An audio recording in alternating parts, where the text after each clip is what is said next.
Okay, so next up we have Dr. Marshall Smart. I'm trying to see if you're here. If you can come off a video, then I'll be able to see you. There we go. Wonderful. And you look good. Oh, thank you. All right, so good afternoon. Yeah, let me introduce you real quick. Maybe everyone already knows you, but Dr. Marshall Smart's a principal member of the technical staff at JPL and Electrochemical Research Technology and Engineering Group, where he's been since 1994. Perhaps unsurprisingly, over that time, Dr. Smart supported a number of projects around especially Mars and outer planets exploration. Including Mars Surveyor, Solar Probe Outer Planets Program, Mars Exploration Rover, Mars Science Laboratory, Mars Insight Project. And a major focus of his research has been on the development of electrolytes for lithium-ion batteries to improve performance over a wide operating temperature range, especially at low temperatures. And so you were one of the first names that came up when we were thinking about this workshop. So I'm very glad to get the latest and greatest directly from you, and look forward to hearing what you have to say. You can go ahead and take over. Hey, sounds great. Thank you for the nice invitation. And I think I'm going to stop the video just so that I have enough bandwidth and I don't drop out. Sure, of course.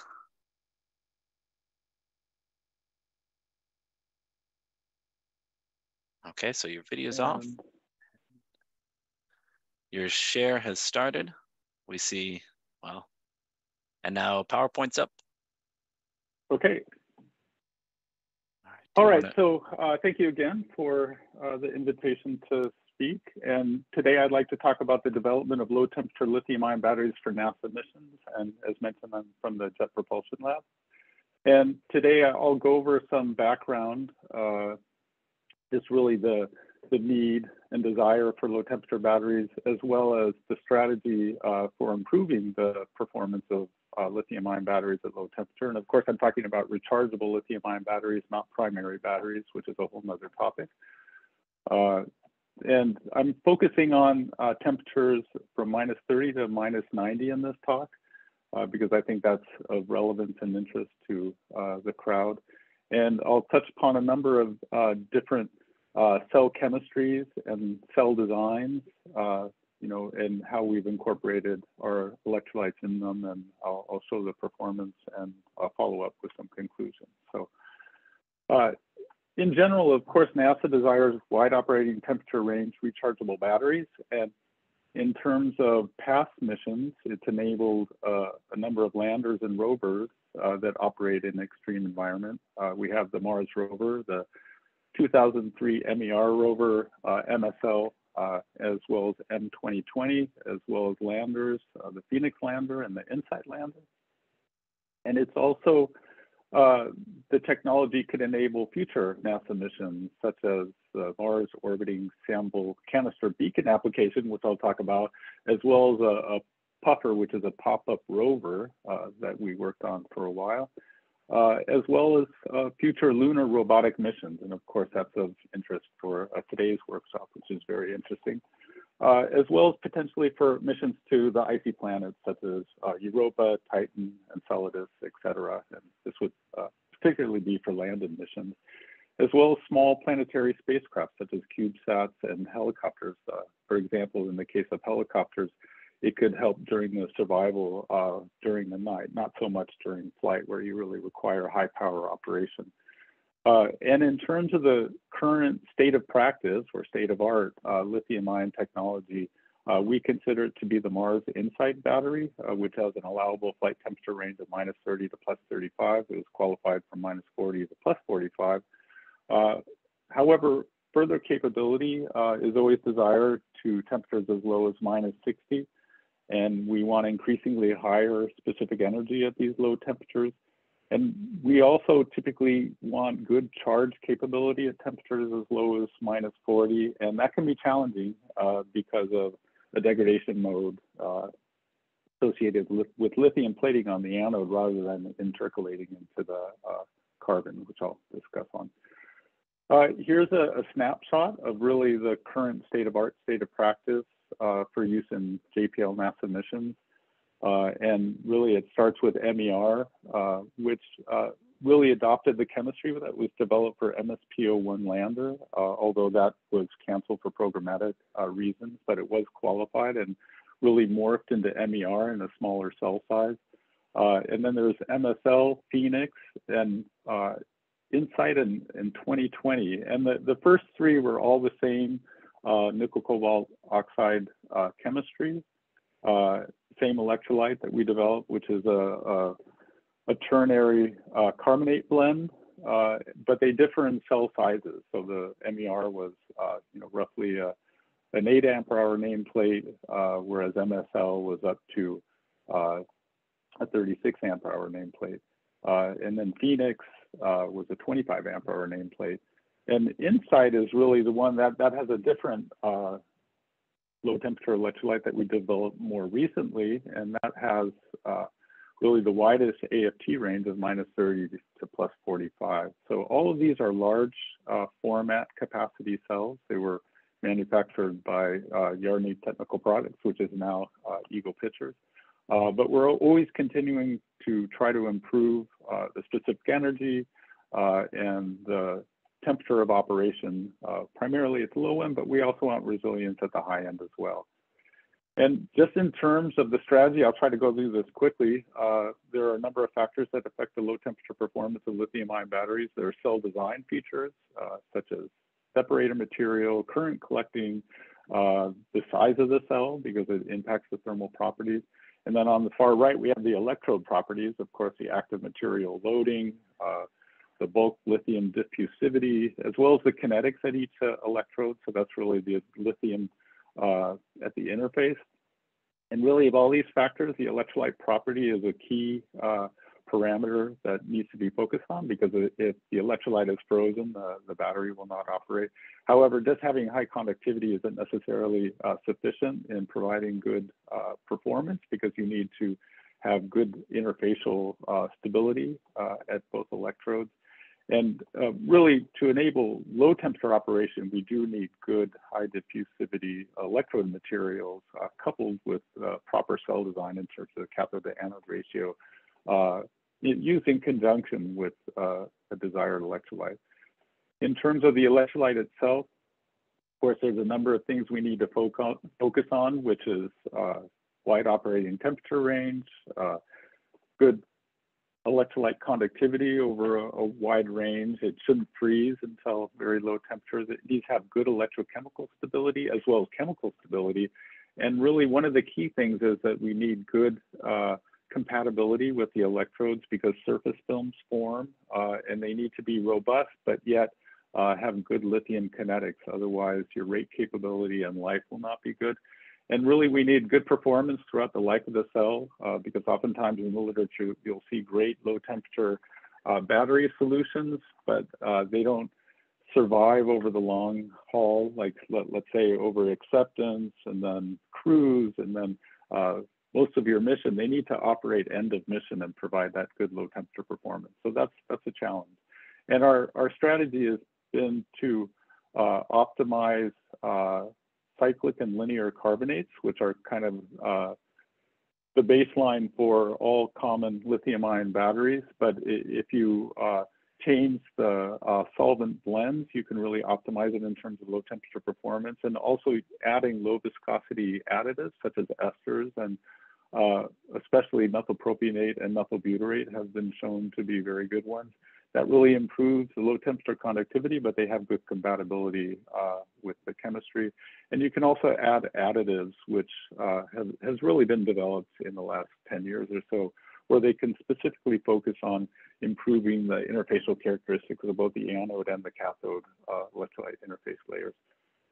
And this, I know there's a lot of acronyms, but it kind of describes all the different solvent blends that we have. They're all lithium hexafluorophosphate-based salts used in the electrolytes, and then we optimize the solvent blends. And there's a number of all carbonate blends that can work down to -40, really to improve the rate capability and temperatures below -40. We add esters such as methylpropionate, as I mentioned, methylbutyrate, ethylbutyrate, methyl acetate, et cetera.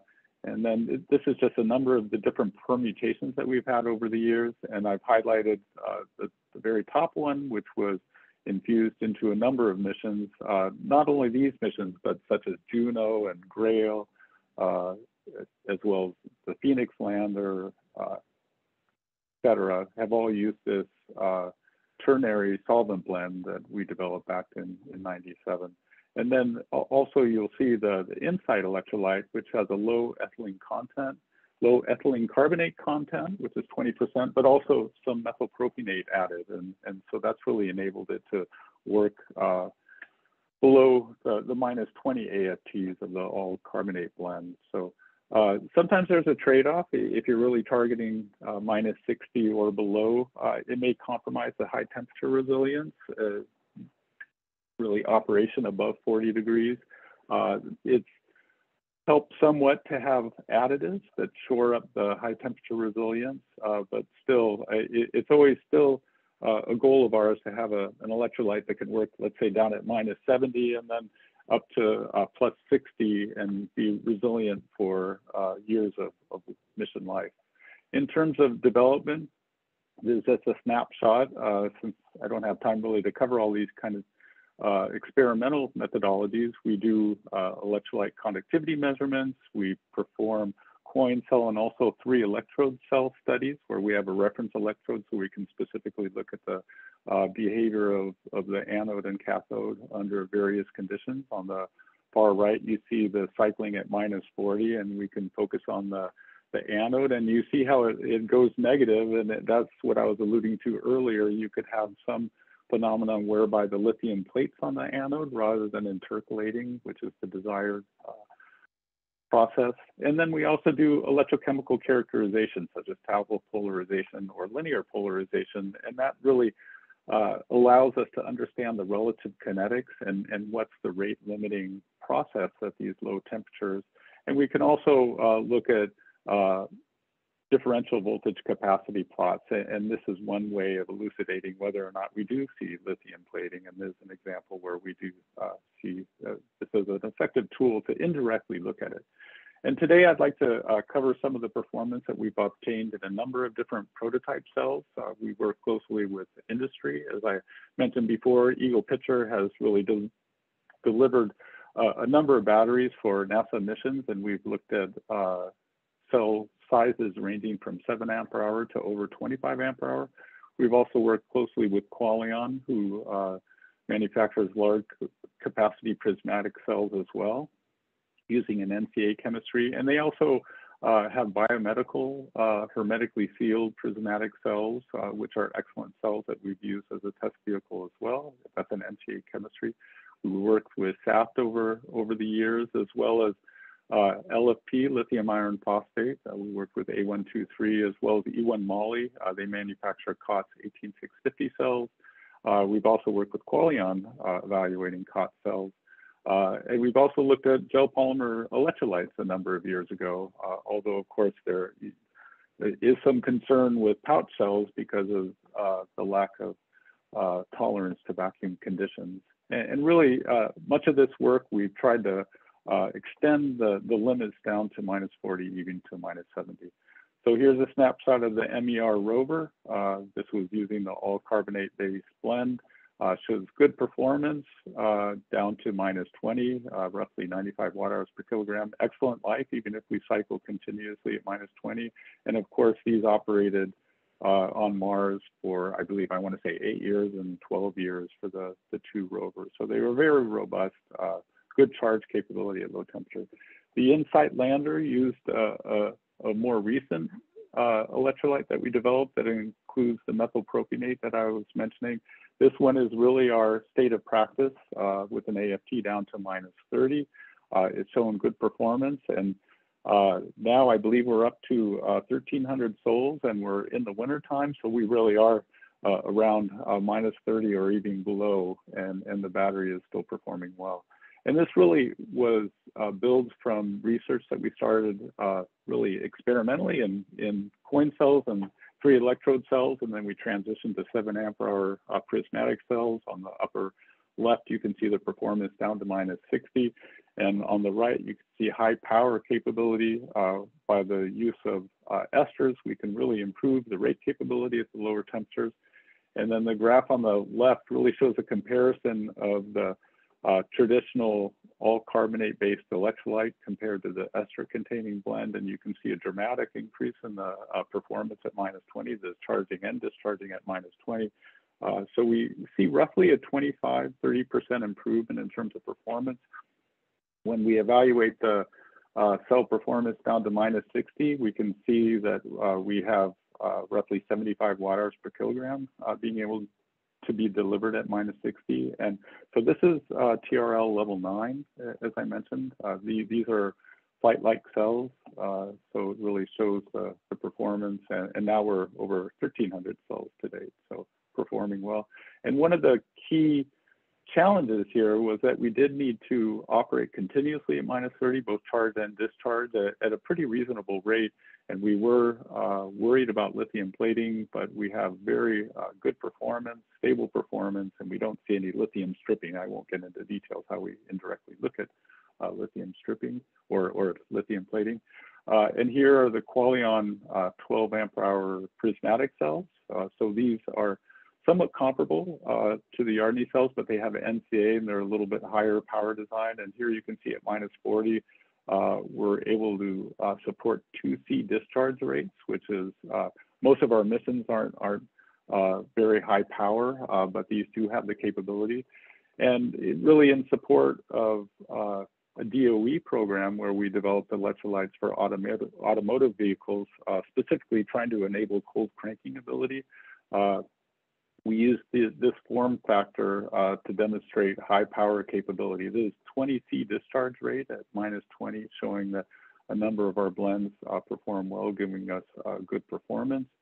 And when we really focus at the lower temperatures, here's -40 degrees. We have all carbonate-based blends as well as ester-containing newer generation of electrolytes. And we see excellent performance. I should note that these cells generally have a little bit lower specific energy to begin with at ambient temperatures, around 110, but they do have excellent low temperature performance and good charge characteristics, as we'll see later. But here you see excellent power capability at -40 with a 5C discharge rate. And we also evaluated these in context of an Ocean Worlds program where we were trying to survive operation at -70. And here you can see a very low discharge rate. It's understood that at the very low temperature, really the rate capability of the cells decrease, but we do see good performance and we're able to provide 60 watt-hours per kilogram at -70. On the right, you can see we can actually support operation at -90 at very low rates. And this was a test where we soaked the cells, operated, so you could consider this to be survival operation, but then we continued soaking. The battery allowed it to thaw to -40 and then extracted the rest of the energy. And we've actually subjected these cells to -135 degrees Celsius, so a freeze thaw type situation where we really didn't see any appreciable loss in performance whatsoever, which kind of confirms the lightning talks that you saw earlier. With this same chemistry, with some of the more exotic electrolytes that we've looked at. So this has a higher ester content, 60% methylpropionate in this blend. And we have on the right an additive, a co-salt type blend. And we have continuous operation at -60, both charging and discharging. This was in support of a Mars beacon for the Mars sample return mission. So we have good performance. And then here you can see we were trying to understand whether it could support extended operation at -60, and indeed it can. We have over 12,000 cycles at -60, continually charging and discharging. Admittedly, the DOD isn't very extreme, but it does show good robustness at -60. So these are impressive cells, as well as the electrolyte playing its part. We've also worked with E1 Moly over the years, and so they manufacture COS 18650 cells, and so we incorporated our JPL electrolytes. And again, we see good performance at low rates at -60, showing nearly 150 watt-hours per kilogram, so it's impressive performance. At higher rates, at minus 40, so this is a C over 5 rate, that's kind of typical of Mars-type applications. We're still able to get nearly 150 watt-hours per kilogram at minus 40. I should mention that this was with the room temperature charge, not low temperature charge, but we were very interested in trying to understand the capabilities of the system. So here you see continuously charging at low temperature. This is minus 40. This was our programmatic target at the time. And even with charging at low temperature, we were able to provide 167 watt-hours per kilogram under these conditions. So very stable performance, reproducible. And as you can see in the next slide, we really tried to understand the capability of charging. So as you go to higher charge voltage and higher charge rates, you do increase the possibility of having lithium plating rather than intercalation, as I mentioned before. So here we systematically increase the charge voltage, then increase the rates. And you can see we still get pretty good performance over long duration because it was pretty low rate. And then you can see in black is really our baseline COT cell. So we're far outperforming the COT cell under this condition. So that's one of the challenges with these very high specific energy cells, is really trying to improve the charge capability at low temperatures. So that continues to be a challenge, especially when you're trying to charge at minus 40 or below.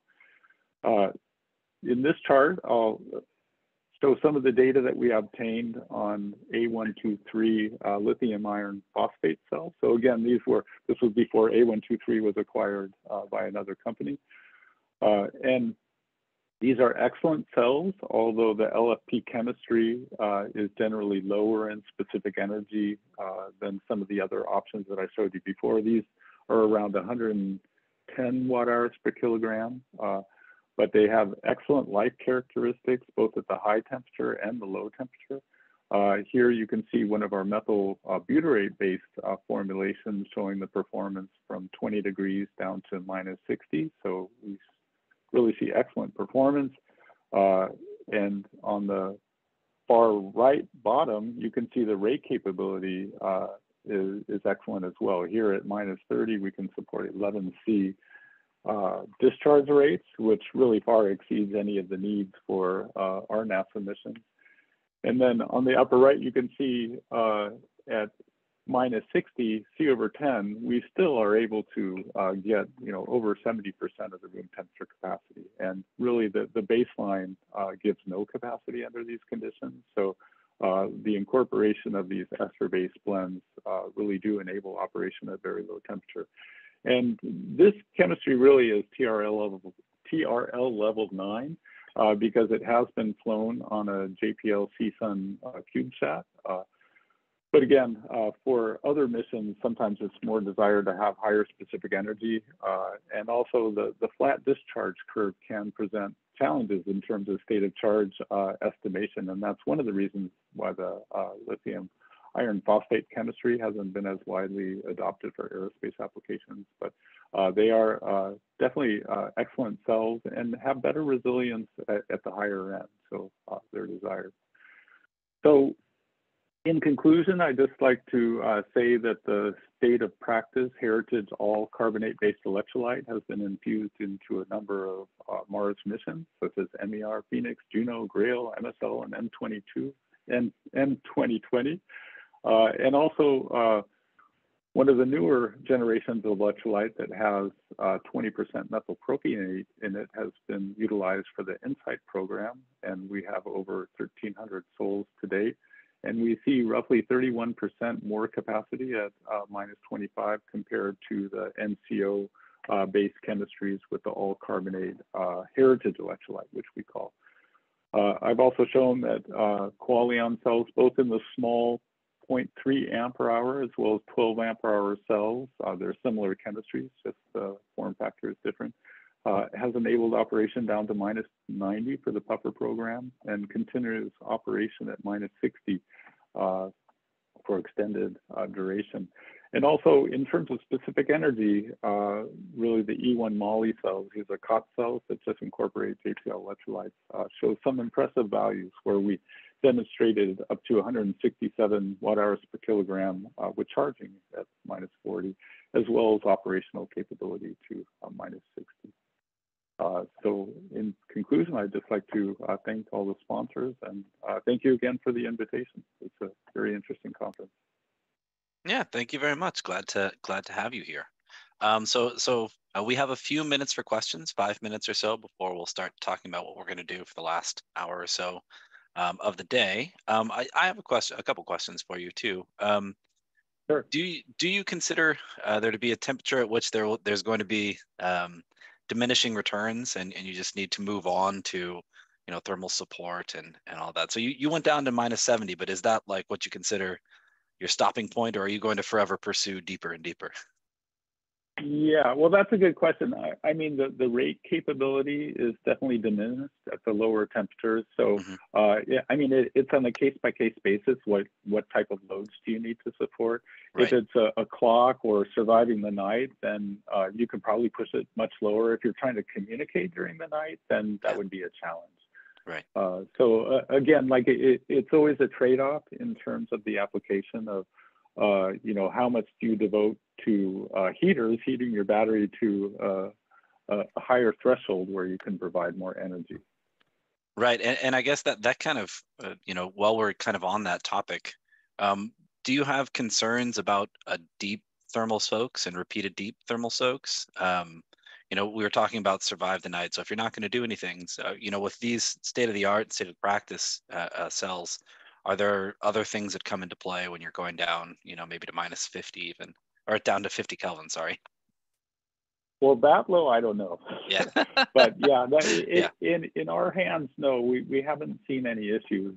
And we've been kind of tracking this issue for a number of years. And I also delivered the Mars helicopter battery, so and we're getting down to freeze thaw cycles, and it's doing beautifully to date. So that's another data point. But we do routinely test cells down to -70, and oftentimes we have baseline solutions that will freeze at much higher temperature, and yet they don't really see any deleterious effects. So, but mechanically, there are some issues that you have to worry about and seals, and maybe the freeze thaw rates, the temperature rise, and how quickly you decrease the temperature and raise it up, that might play a part, as well as the state of charge. That's not well understood as well.